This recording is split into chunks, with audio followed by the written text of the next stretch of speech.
Hello and welcome to the third of three series featuring nine social entrepreneurs that are going to be presenting four-minute pitches. And it will be here for 45 minutes, and then the entrepreneurs will be available for Q&A. So in the spirit of keeping things moving, we're not going to take Q&A after each session. I'm Susan McPherson. I am the founder and CEO of McPherson Strategies. We are a consultancy that focuses on the intersection between brands and social good and actually work with many social entrepreneurs. But I'm based back in Brooklyn, and I have to take a red eye tonight, so not that excited. Brooklyn's yes, good place. Yeah, you're for Brooklyn. So I also want to encourage everybody to give these folks your utmost attention and dedication and interest. What they are doing, first of all, is very difficult. Many people are presenting not in their native language. They also are building really incredibly powerful organizations that are going to make the world a better place. So without further ado, I'm going to introduce our first in the category of community education, technology, community development, and health. That's a mouthful. Julio Alvarez, who is the founder of Promesa. Welcome, Julio.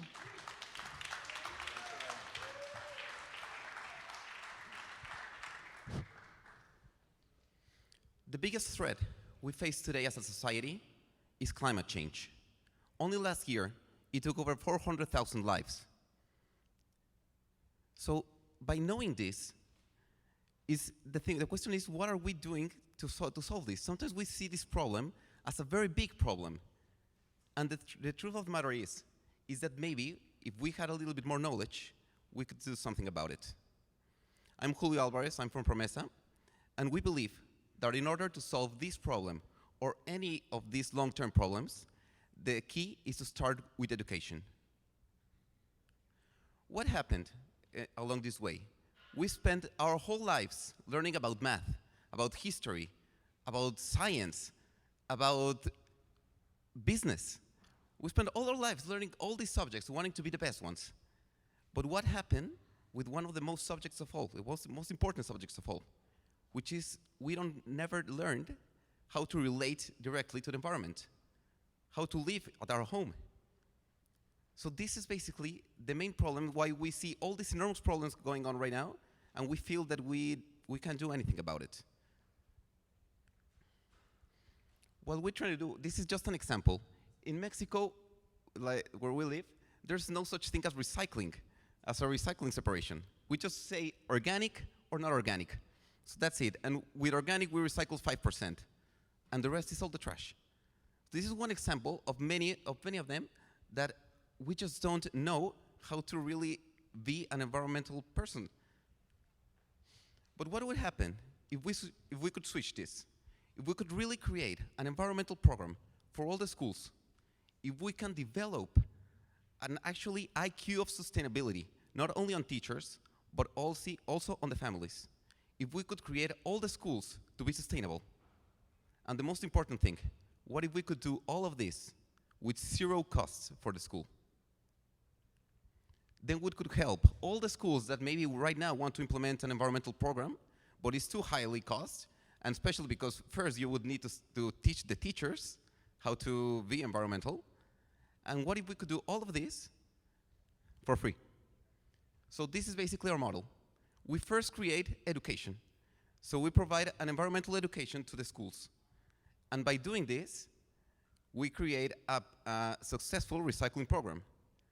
With this recycling, we sell it, and we reinvest this into a school fund that didn't exist, and now exists and is only used for environmental purposes. So by doing this, we create an environmental program that is permanent and is high quality, and we can continue creating different programs to the schools. We get sustainability reports, we give programs to have consciousness, we create environmental congresses through all the different schools in Mexico and participating right now. And this way, we can really create a change and give the tools to the students so that they really know how to be more friendly to the environment. We want to create now different kind of people. We want to create activists. People that really know how to interact with environment and that really know how to create a better world. In less than 2 years that we implemented this program, we've reached already 92 schools, and in the 92 schools, we've been successful in all the 92. In all of them, this program is already sustainable, which means I don't have to pay for them, and they don't have to pay for them. We have 60,000 students that are already committed to the program, and 300,000 people involved in this program. And also, we've had a lot of great success on waste management, on water, on energy that's saved, and CO2 mitigated. What we want to do is reach the 2 million persons that we want to reach this point in less than 3 years, because this program can actually create this lack of environmental education that we're having. We're right now doing in Mexico, and we're looking for $250,000 investment to reach this program. So we'll be here at the booth if somebody wants to talk about it, or tomorrow at the investment tables. Thank you. Thank you, Julio. If you can give to the next person. So next up, under the category of education, we have Afzal Habib, who has launched Kidogo. So hopefully I pronounced it. It's on. Awesome. They call that an entrance. Hi, everybody. My name is Afzal. This is going to be a little bit pitchy. Not pitchy, because I just fell down. I am the Chief Imagination Officer at Kidogo. And Kidogo is a social enterprise that provides high-quality, affordable early childhood development in East Africa's low-income communities. So let me just take you through. Let me just take you through very quickly the problem that we solve. Mothers living in East Africa's informal settlements face a really difficult decision every day about where to leave their children when they go to work for the day. In some cases, they leave the children at home alone, or take them to work with them, or pull an older sibling out of school to care for them. That older sibling is usually an adolescent girl. She's probably not going to make it back to school.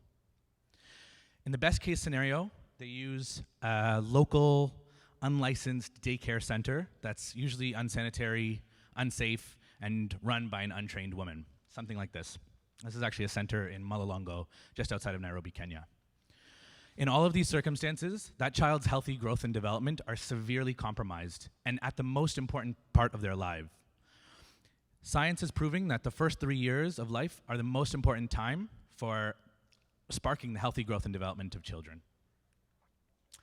So what do? Kidogo is a social enterprise that provides high quality, affordable early childhood care and education with a hub and spoke model. Now let's unpack this a second. High quality. What we mean by that is really taking into account the holistic development of the child. So we run a program that we call the Kidogo Way. Our proprietary program includes 4 components. The first is having safe and child-friendly environments to allow them to explore their environments and learn from their environments. The second is having local caregivers who are trained in early childhood development and certified by government bodies to ensure that your child is in the best care. We have a play-based curriculum to ensure that children are stimulated as they learn, that they're excited and engaged in their learning. And finally, we have a health and nutrition program, because you really have to take into account all the aspects of a child's life and well-being in order for them to be developing holistically. Altogether, we provide all the building blocks that children need to thrive for less than about $1 a day. How do we do that is the important question. So we run a model that we call the hub and spoke model. First, we set up high-quality early childhood centers that we call hubs. These are the centers on the right. This is actually inside of a slum called Kibera. For anybody that's been to Kibera or to Kenya, this is not what Kibera normally looks like. We create centers that are of such high quality that you can't tell from inside where you are. And these centers act as early childhood centers, serving between 50 and 100 families each day, and operate sustainably. So they attempt to reach break even so that they can kind of be financially sustainable and continuous. But they actually serve, more importantly, as a model, a demonstration site for the community of what good looks like. We're not trying to replace the local infrastructure, we're just trying to improve it. So we use these sites as demonstration sites and bring in women from the local community who either already run childcare centers or are interested in learning childcare centers out of their own homes or as a micro business. We call these women mamapreneurs because they have to combine the best practices of a great entrepreneur with a great mama, somebody who can really care for a child. And we provide them all the tools and training and tips they need to start and grow their childcare micro business using a business-in-a-box approach. And we provide mentorship and ongoing support so that that quality remains high over the long term. So far, we serve about 300 children and their families every day using our 2 hubs and our 5 mamapreneurs, but we're just getting started. So this is Tony. He's one of the kids at our center, and he always gives me this look like, yeah, what have you done for me lately? So what's next for us? We're embarking on a really ambitious transition to scale phase in our growth. We are raising a round of grant capital, unrestricted, hopefully, of between $1.5 and $2 million. We hope to reach 10,000 children by 2020, and that's not, touching them with a text message. That's 8 hours of care every day that they're in school. And we're embarking on a really ambitious plan around employer-supported childcare. So if any of this is interesting to you, please come and find me, and I'd love to talk more. You can take a photo of this to get my contact details. Thank you. Thank you.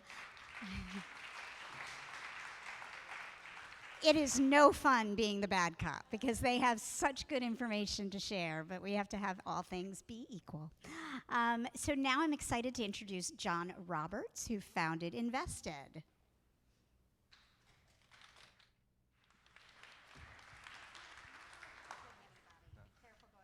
Got off crutches, so. Good afternoon, everybody. Can you hear me? So, if microfinance around the world is a 500 million person strong industry, 500 million clients around the world, and most training is done in a very analog fashion, not leveraging the digital tools that we currently have available to us. So that means things like the lowest common denominator rule the day. That means things like the people who are giving the training are not necessarily entrepreneurs themselves. They're loan officers. And so we believe that there's a solution to that using digital tools. And there we go. So here's the overall sort of picture of the platform that we're building. So it involves 3 components, of which I'll walk you through one by one. But just so you get an overall vision of how this works, a user would download our mobile app. They would access the education that it provides. They would understand that by progressing through the education, they're earning an alternative credit score, and that eventually, as they get to a certain point level, they'll be able to apply for a loan.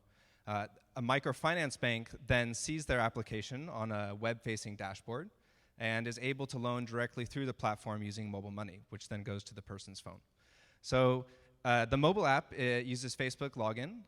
We collect all user data and correlate that to performance within loans.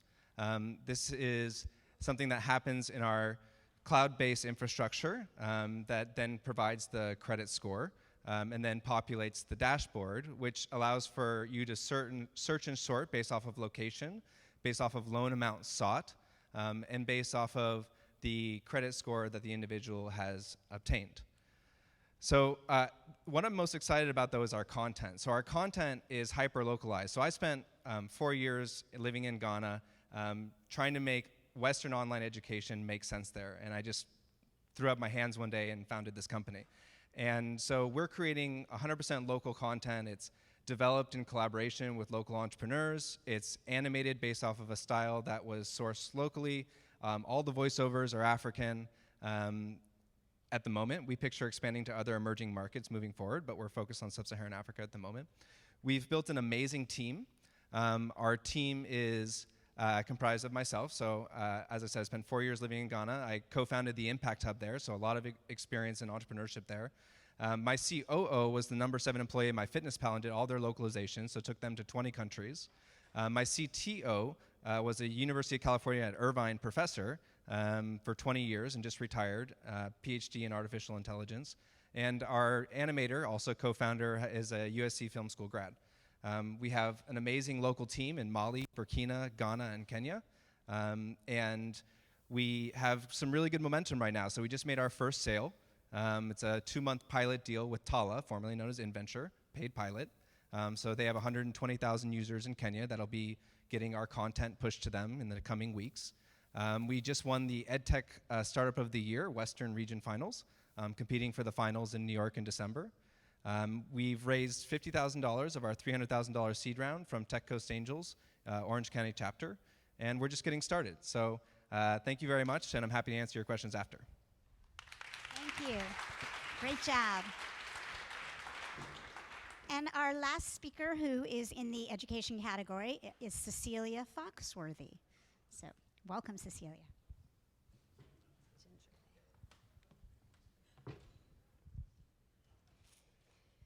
So this young lady right here was raised by a teenage mother living in poverty. She attended poorly performing schools and had very little hope of success until she got connected to an after-school program. An after-school program got her through high school and into college, putting her on the path to become one of the world's most successful business people. Any guesses who that is? Yep, it's Oprah. Our platform, Taurus, is revolutionizing access to the types of after-school programs Oprah got connected to. And this is important because 49% of disadvantaged youth in the United States receive a low-quality education, and 7,000 teens drop out of high school in this country every single day. After-school programs like Brotherhood, Sister Soul, and Global Kids reverse these negative trends. They're helping up to 95% of their teens graduate from high school and succeed in college. Now, these achievements demonstrate the power of after-school support. But we've got a marketplace failure. 10 million teens say they want programs like these, and over 60,000 free and low-cost programs in arts, sports, mentorship, and technology exist, but they're not finding each other. There is no central resource that matches that supply with the demand. Until now, of course. Our online platform aggregates every free and low-cost after-school and summer opportunity for teens. They find programs based on interests and location and can get more personalized results by filtering for things like age, timing, and specific needs like LGBTQ or physical disability. So we're creating immediate impact by putting opportunities at the fingertips of teens who need them. But we're also creating a sustainable model by solving some of the major pain points of the $25 billion after-school industry in this country. Our subscription-based revenue model will allow program providers to pay a monthly fee to access online tools that will manage recruitment, enrollment, and participant data, all things that are enormously time-consuming for them right now and are done either on paper or Excel. Oops. We launched in New York in mid-May, seeing over 4,000 visitors to the platform in the first 4 weeks alone. This summer, we've refined the product, added features, and just relaunched in New York 5 days ago. Now, we're positioned to get tens of thousands more teens onto this platform through robust social media campaigns, online marketing, and partnerships with key charter school networks, Teach for America, and the New York State Counselors Association. Taurus is a low-capital, high-growth concept that we will take to every major US city within the next few years. So we're looking for partners and investors who recognize that if teens do not get these kinds of opportunities, we all lose out. Because at the end of the day, it was an after-school program that supported these kids to become who they are today. So please come talk to me about Taurus so that we can get all teens taking the bull by the horns. Thank you. Great job. Thank you. So we're going to segue from education now to technology. And our first speaker is Maggie Rodriguez, who is the founder of GPS Gay. And here she comes. Thank you.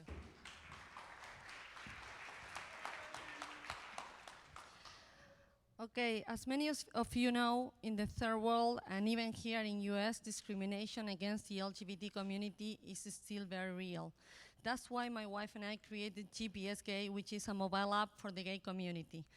We are empowering the gay community as a whole while at the same time providing a way for companies to better understand and reach the gay market.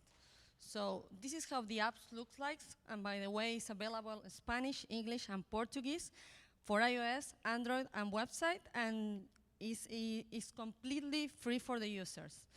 It's a collaborative space where users provide us with great content. As you can see, you can find gay-friendly places to go to, events, things to do, even NGOs to ask for help in case that you suffer from discrimination. You can also, you have an online consulting about sexuality and health issues.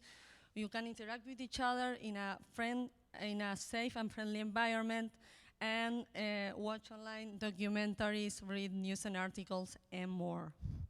So I created that with my co-founder and wife. She's a computer engineer with a master's degree in business administration. I'm a bachelor in graphic design and the vice president of the LGBT Chamber of Commerce of Uruguay. And this is our second IT startup, and we have been entrepreneurs together for more than 10 years now. And well, I'm very proud to say that we won several awards, and the Mobile Premier Award last year in Barcelona as one of the best up and coming up in the world. So I'm very proud of it. Well, regarding our market, this is, even though 10% of the worldwide population is LGBT, this is a widely neglected market. And of course, on the other hand, it's a very attractive market in the sense that LGBT tend to spend up to 40% more than heterosexuals. That is because we are part of what is called the DING market, which means double income, no kids. Since the majority of us don't have to provide for a family, we can spend more money in ourselves. And in the US alone, the LGBT spending power is $800 billion. As a brand, wouldn't you like a slice of that money? But how can you reach this audience? I mean, most of the app for the gay community are for dating and sexual encounters, and most brands don't want to be associated with that. And that's when GPS Gay comes into the picture, because we are not another dating app. We are the epicenter of the LGBT culture online. Our users love us. We already have 500,000 users with a great level of engagement, and also our first paying customers, such as IBM, DAP, United Nations, and with those we are addressing health issues, self-esteem issues, and we are very happy to have those brands on board. So why support GPS Gay? Because there is a clear need, we know the market, this is our second startup, and we have a product that fits users and global brand. We know how hard it is to be in the closet and not to have someone to talk to find role models, and with GPS Gay, we want to make the world a little bit brighter for the LGBT community every day. Thank you. Great job. Thank you, Maggie. Our next speaker is Marcelo Wilkorski. I probably butchered that last name, so we'll let you correct it. Thank you. Hello. Well,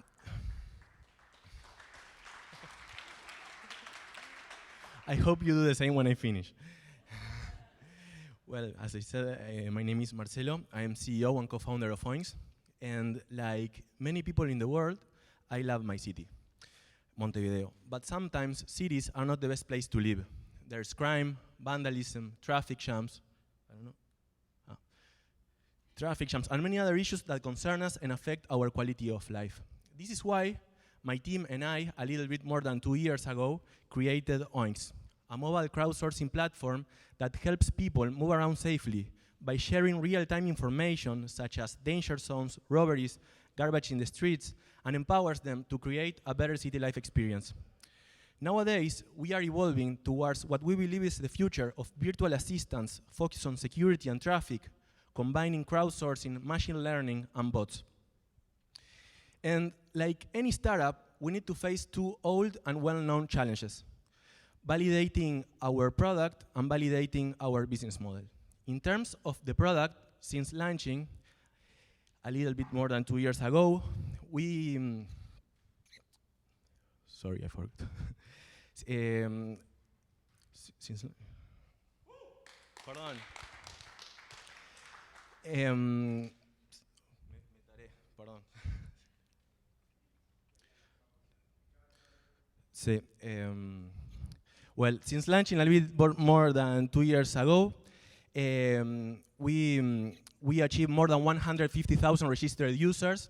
We became the most downloaded app in Uruguay. We reached the top 3 positions in the App Store in 11 countries in the region. And we have received many national and international awards and recognitions from international institutions such as the IDB, the World Bank, and the Wharton Business School, among others. In terms of the business model, we began selling advertising with good results. But after going through a long process of in-depth interviews with users and mentorships with excellent consultants, we are now realizing our potential for growth. We learned and understood what our users value the most about Oinks and how we can improve their lives even better while moving around their cities. With this vision, we are now working to develop a new and disruptive freemium service. This freemium service will work as a customized personal assistant that will help each of our users make better decisions to save time, money, and lots of headaches. While free users will still have access to our app, paid subscribers will receive the full benefits of Oinks, with predictive notifications on any platform they choose, such as Facebook, Twitter, WhatsApp, or even their email. People don't want to install more apps. So if you want to learn more about our next steps and our investment needs, I would like to invite you tomorrow to our Agora Partnerships Investor Roundtable meeting in Festival 4, or later on in the Q&A session. For us, it's a great honor to be here with you, and I'd like to take this opportunity to invite you to join Oinks, along as the many other thousands of users that are already doing it. Oinks empowers people, and everyone here today has the power to be part of this change. And the best thing is that you are only one click away. Thank you very much.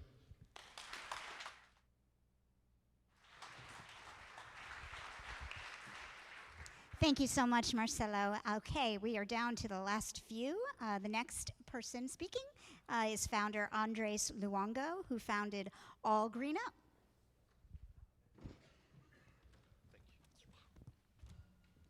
Hi, I am Andres.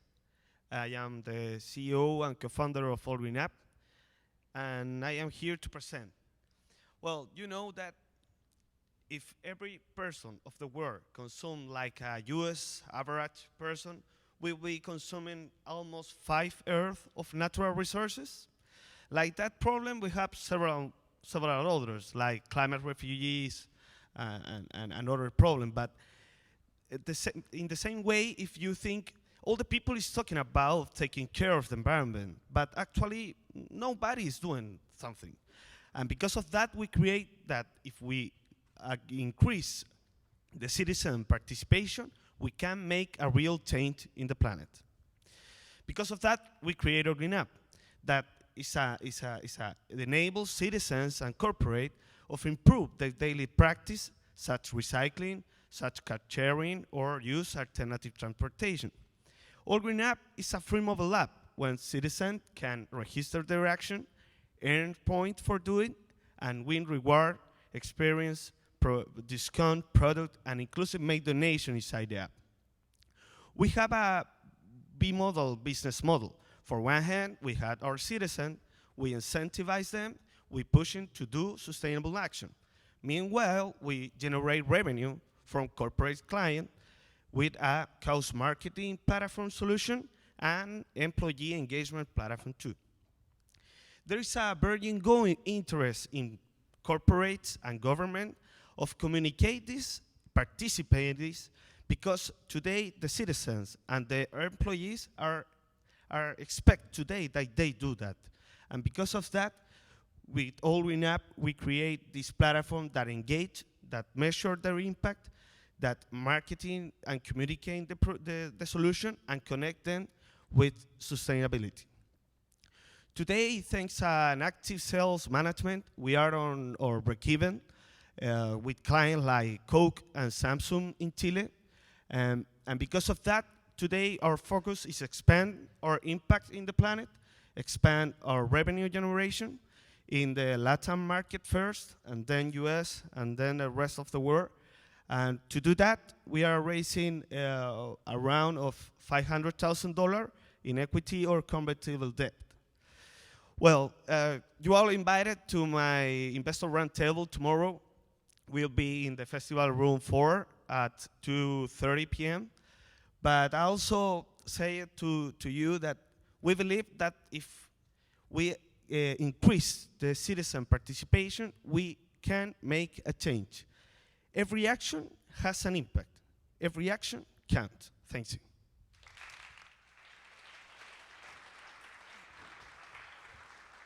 Thank you, Andres. Okay, next up is Charlene Wren, who has founded My H2O, My Water. Okay. Hi, everyone. Yeah, I'm Charlene. I'm the founder of My H2O, Water Mapping Network in China. So, first of all, imagine that you have 2 cups of water, and they look exactly the same. But one of them is clean, and one of them might make you sick. How would you make that decision? With over 50% of groundwater in China polluted, that's a decision that almost every villager in China has to face every single day. Yet none of them really knows about that. They don't know that the stains on their teeth is because of fluoride in their water. And even if they do, with the limited resources that they have, there's nothing really much that they can do. And that's why I founded My H2O. We are creating a network of professional student teams that goes out and collects water information and then uses their output to generate an interactive water map that becomes one of the first water quality crowdsourcing and visualization platforms in China that directly connects water data to water solution so that the solutions can be prescribed wherever and whenever they're needed.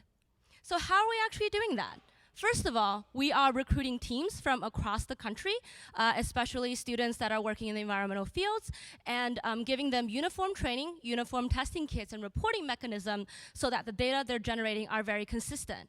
And these students are in turn using this as their credits and capstone projects.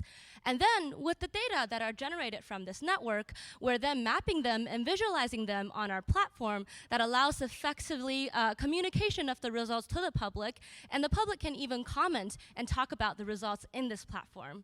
And then with this results effectively displayed and the problems are very visually presented, we're then connecting this map to our solution providers, clean water companies, clean water foundations, so that they can really know how to target their solutions where they're needed and even evaluate the impact of their solutions after it's been implemented. So, as you can see, we have these 3 different stakeholders: the students, the public, and the clean water foundations. For the students, we're providing them with the extracurricular experience that they need, and in turn, they'll be willing to pay for our more premium experiences of water quality testing, like water testing camps. And for the public and for the clean water foundations, they're very interested in the water information that we're providing them. With this information, they're actually willing to pay for more premium experience where they can get more detailed reports for their decision making. This is especially true for the clean water entities, which can use this information to better target their products and better design their solutions so that they're really targeted to the communities of need. And how far along are we? Up until the end of last year, which is like the first year our project started, we already have over 30 teams across the country collecting over 1,500 samples in over 400 villages. And this number has almost doubled this year.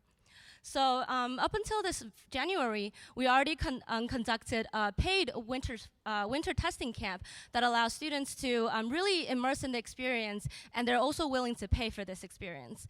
And up until the summer, already 70% of our testing teams are sponsored by clean water foundations and clean water companies. So basically, we have the data collectors on board. We have the solution providers on board. And what we really need is the bridge that's able to connect this two.